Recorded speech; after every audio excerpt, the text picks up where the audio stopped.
Caught between the flight path and the palm trees, trading mountain air for city lights. Pink flowers blooming in my memories, chasing sunsets in the quiet nights. Oh, it's the best of both worlds and I'm falling hard. Corfield, you're the map on the palm of my hand. From the coast of the islands to the sub-boulevard, I'm a traveler lost in the love you planned. Every time I check, I wanna stay. Anyong mga ka-adventure, kumusta na ang puso nyo today? Sana kasing liwanag ng araw dito sa Boracay. Nandito na naman ang inyong digital kumare, si Ellen, para i-share ang isa naming kwento ng rampa, tawanan at syempre food trip. Alam nyo, minsan ang pinakamasayang adventure ay hindi yung planado, kundi yung mga accidental discoveries natin habang naglalakad. Kaya samahan nyo kami today dahil dadalhin ko kayo sa isang lugar na may magic mula sa Station 1 hanggang sa dulo ng Station 0. Huwag kukurap dahil baka maiwan kayo sa rampa. Aling kami sa Ilig-Iligan kanina at around 4 p.m. heto na kami. Naglalakad sa gilid ng dagat. Tingnan nyo ang mga batong ito. Habang naglalakad kami, maririnig nyo ang malakas na hampas ng alon.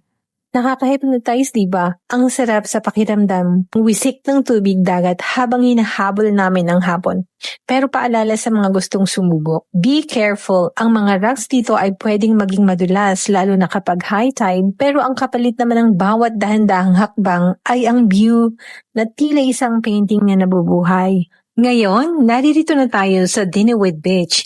Isa itong maliit na cove na paborito ng mga expats at mga taong gustong umiwas sa crowd. Kung mapapansin nyo na mas tahimik dito, walang masyadong malalaking hotel. Eksaktong 5 o'clock, narating namin ang Lambros Point. At heto na ang challenge of the day, ang mga broken narrow stairs. Naku bes, kailangan dito ng balance. Habang umaakyat ako sa manipis at medyo sirang hagdan na ito, hindi ko maiwasang mapaisip. Parang buhay lang, di ba? Kahit gaano kahirap o broken ang daan, kailangan nating tumuloy dahil alam nating may magandang naghihintay sa itaas.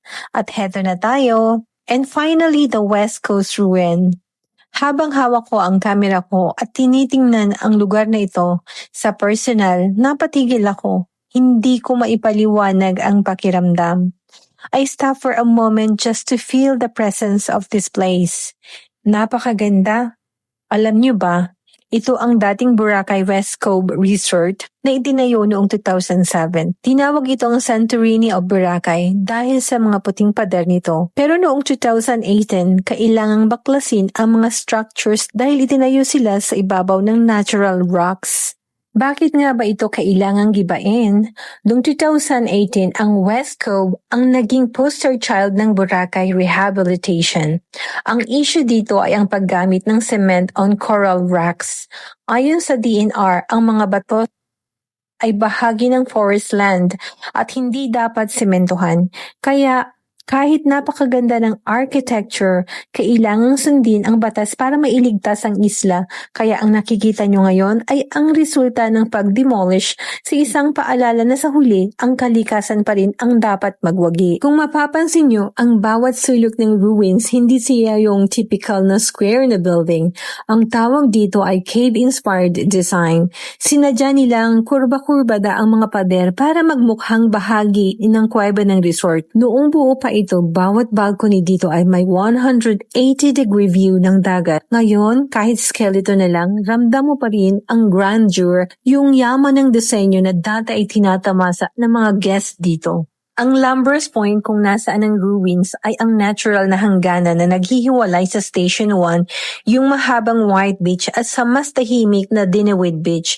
Kapag low tide, ang sarap maglakad sa buhanginan dito. Pero kapag high tide, ang alon ay humahampas mismo sa mga batong inaapakan natin.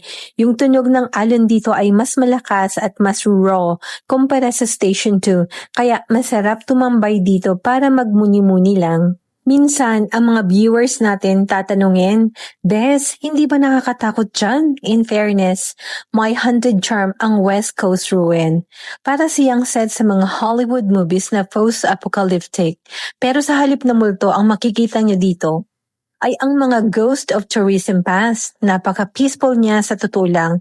Kung gusto niyo ng dramatic na profile picture or cinematic na shots para sa inyong social media, walang tatalo sa spot na to. Siya nga pala mga bes, ang pwestong kinatatayuan natin ay makikita natin ang Lambros Point. Tawag dito. Ito ay pinangalan sa pamilya na orihinal na may-ari ng lupain dito bago pa man maging world-class destination ang Boracay. Dito sa point na to, mararamdaman nyo na ang raw energy ng isla. Kasi naman ito ang dulo ng mahabang white beach. Ibig sabihin, wala nang harang sa harap mo kundi ang West Philippine Sea.